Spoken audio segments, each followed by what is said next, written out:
याद रखना, हर चीज के पीछे मेहनत नहीं होती, बहुत सारी चीजों के पीछे दुआ भी होती है। कभी माँ के हाथ उठे थे, उसने कहा था अल्लाह मेरे पुत्र नूं इन्ना दई को सांभे आना जाए।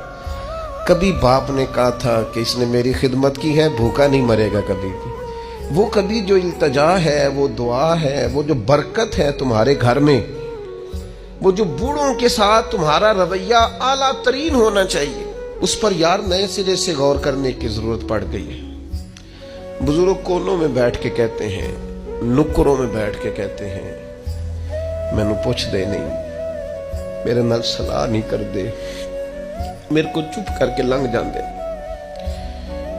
मैनू ते को पूछता है तो मैं चुप करके कहना बच्चे बड़े नेक ने, बड़े अच्छे ने, लेकिन मैं कैसे अपने पेट से कपड़ा हटाऊं, मेरे